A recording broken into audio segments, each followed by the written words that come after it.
Hello, we're back. Hi there. Welcome, folks. Welcome to Liminal Writing. Today's line is something that Lee has plucked from one of his whatever sources there. I picked up from my collection of Yes, books from the library. from the I picked library. up this one.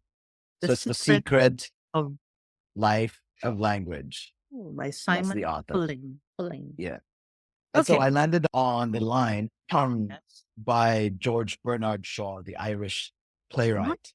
And he said, common language certainly makes an alliance easier, though you must not forget that it also makes quarreling easier.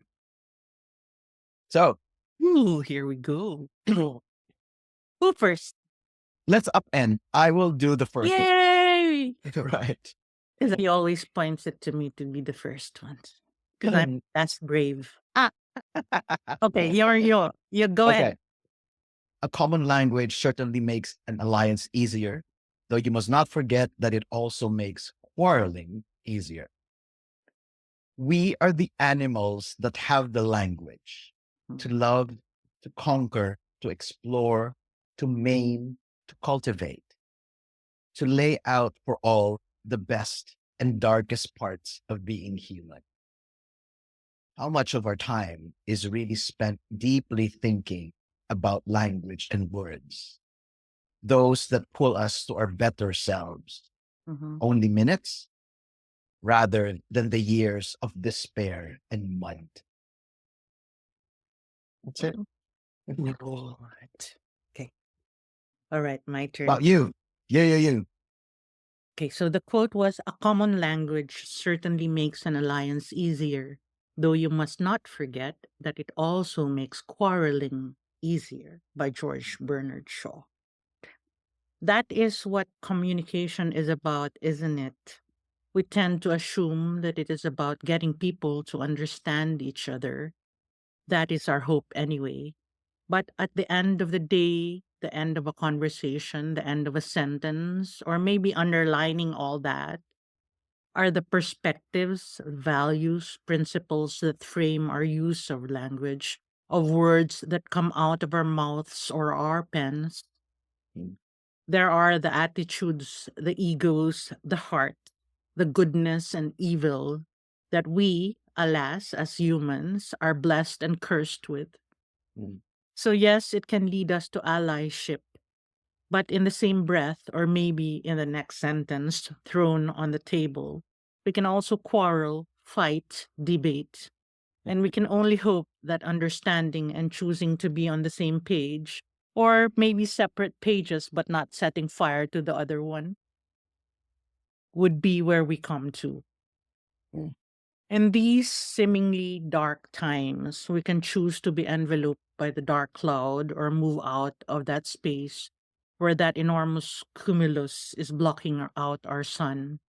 And we can use language to build alliances, to together build the fires that will light up our skies.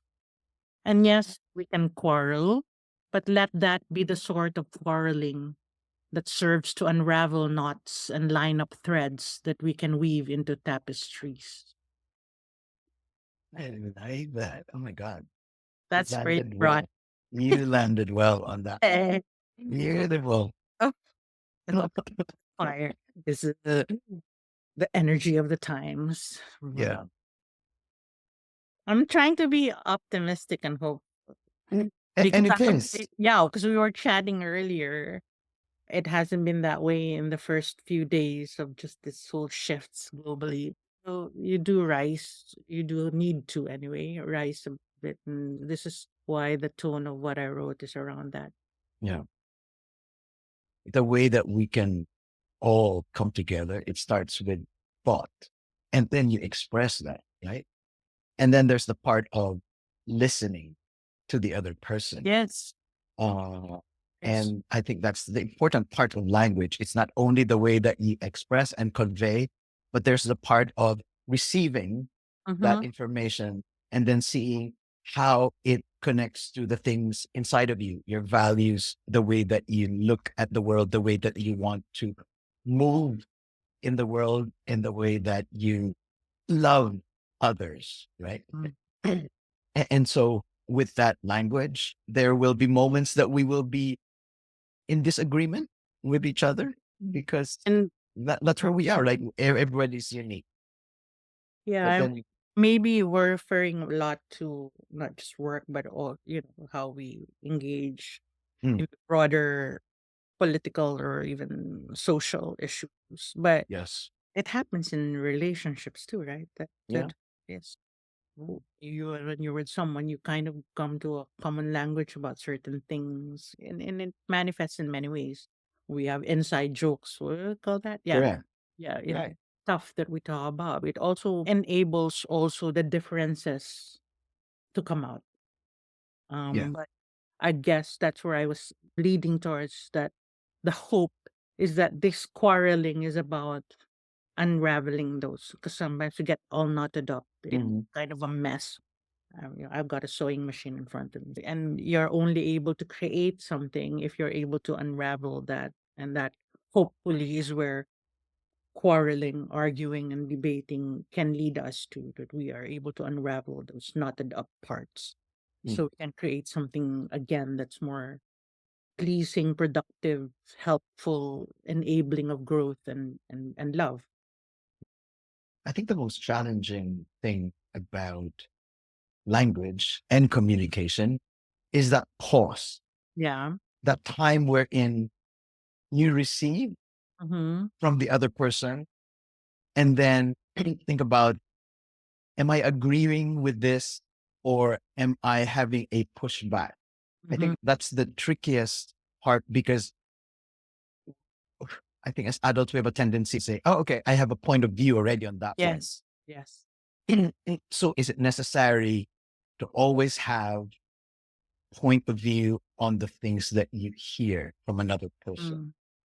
That's why So sometimes it doesn't also serve well if you're opinionated, right? Because you come to the table and you already have a formed opinion. But really, when yes, you say conversation yeah, or dialogue, it's really about, as you said, it's yes, being able to articulate where you're coming from, but also being able to hear, to really listen, yes. hear what the other person or party is is trying to put across. And then that's the tricky part, as you said. Sometimes there's resistance, right? If you have a Mhm. big, strong opinion, but at the same time, there's also times where it really clashes with your core principles. So Yes. that's what I'm mentioning about the intricacy of being human. Mhm. That's at the point where you have to check whether is it my ego that's responding and resisting, Uh-huh. or is it Yeah. really my values and principles that are being struck here, or that's the one punching back from Mm. inside. I think stripped down to the essence of it. I Mm, think especially between for you and I, mm, have been performing, uh, and there's a different language to performing, right? So there's mm, yes, there's the words that we have, but mm. there's also the nuances of it, right?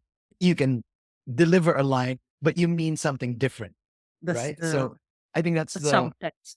I was yes, really, the can we beauty say you call it subtext? subtext. Yeah, I think that's the beauty of language because there's cultural references, there's shorthand information. When you're in a relationship, you kind of develop a shorthand language between each other, right? So you know what the other person is referring to. So I think the beauty of language is that it allows us to be really better.